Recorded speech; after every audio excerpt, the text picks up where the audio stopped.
Hello दोस्तों, आप सबका फिर से स्वागत है आज के इस नए वीडियो में। आज की इस वीडियो में हम इस बोर्ड की वायरिंग करने वाले हैं, जिसमें कि 3 स्विच और सारे जी 2 पिन और 5 पिन दिए गए हैं। इन सब का कनेक्शन करने वाले हैं। तो अगर आप सीखना चाहते हैं एक बार में ही, तो आप वीडियो को बस ध्यान से देखें और लास्ट तक देखें, और वीडियो अच्छी लगती है तो लाइक ज़रूर करें। तो इसके लिए हमें सबसे पहले इसे खोलना होगा। जो 4 पेंच लगी हुई हैं, इन्हें हम खोल लेंगे। बोर्ड को खोलने के बाद दोस्तों कुछ इस प्रकार से हमें अंदर से देखने को मिलते हैं, जिसमें कि कुछ आपको जानकारी बता दूं। जो आप ये वायर लगे देख रहे हैं, ये इंडिकेटर के वायर लगे होते हैं।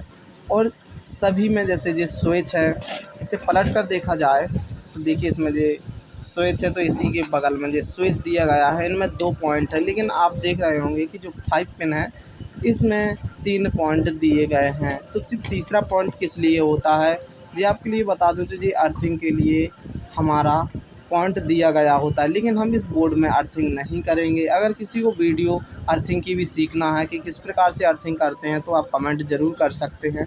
तो हम इसमें जो हमारे जो स्विच होते हैं, इसमें 3 स्विच दिए गए हैं। अगर किसी बोर्ड में ज़्यादा हो या कम हो, तो इसी प्रकार से बोर्ड वायरिंग करेंगे जिसमें हम इसमें करने वाले हैं। तो इसमें 2-2 पॉइंट है, तो एक इसका पॉइंट, एक इसका पॉइंट, एक इसका पॉइंट, मतलब तीनों स्विच के एक-एक पॉइंट को हम अलग से लेंगे।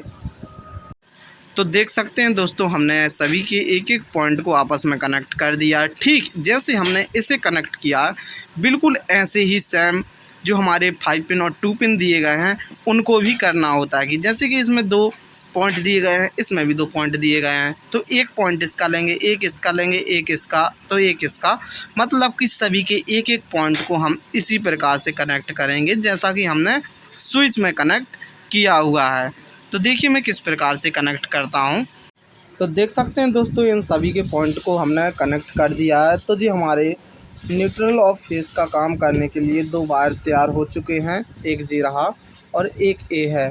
तो ये 2 वायर हमारे रेडी हो चुके हैं। अब इसके बाद जो हमारे एक पॉइंट इसका बचा था और एक पॉइंट इसका बचा था, तो एक पॉइंट इसका, सभी के एक-एक पॉइंट बचे थे। तो इसमें हमारे 3 स्विच हैं और 5 पिन और ये 2 पिन ज़्यादा दिए गए हैं। तो एक-एक स्विच तो सभी के लिए हो नहीं सकता है, तो एक के लिए एक स्विच में हम 2 का कनेक्शन करेंगे। तो 2 का कनेक्शन इस प्रकार से करेंगे, जो हमारा स्विच का पॉइंट था, तो इसके पॉइंट से वायर लेके एक यहाँ पर कनेक्ट कर देंगे और एक यहाँ पर कनेक्ट कर देंगे। तो यहाँ पर एक-एक पॉइंट करके कनेक्ट कर देंगे हम। और जो दूसरा वाला स्विच है, उस पर भी इसी प्रकार से कनेक्ट करेंगे सभी के एक-एक पॉइंट को। तो देखिए किस प्रकार से कनेक्ट करते हैं।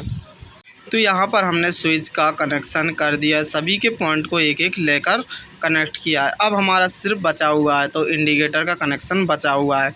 इस इंडिकेटर में 2 वायर होते हैं, लेकिन हमारे में जो 2 वायर थे, तो यहाँ पर एक वायर हमारा टूट गया है गलती से, इसलिए मैं आपको सीधा बता दे रहा हूँ। तो इसके जो 2 वायर थे, तो एक को कनेक्ट वहाँ पे करना होता है, जो 2 छोर होते हैं, तो एक को हम यहाँ लगा देंगे। डायरेक्ट वाले जो छोर आए हैं, तो यहाँ पे इसे कनेक्ट कर देंगे। इसका जो दूसरा छोर था, तो इस वायर का जहाँ पर छोर है, जैसे यहाँ पर भी है, यहाँ पर भी है, यहाँ पर भी है, तो इनमें से कहीं पर भी हम भी इसे कनेक्ट कर देते, तो ये हमारा इंडिकेटर भी चालू हो जाता।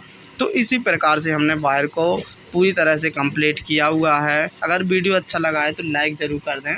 और अब जो हमारा बोर्ड था और इसका जो डिब्बा था, तो इससे हम इसे बंद कर देंगे।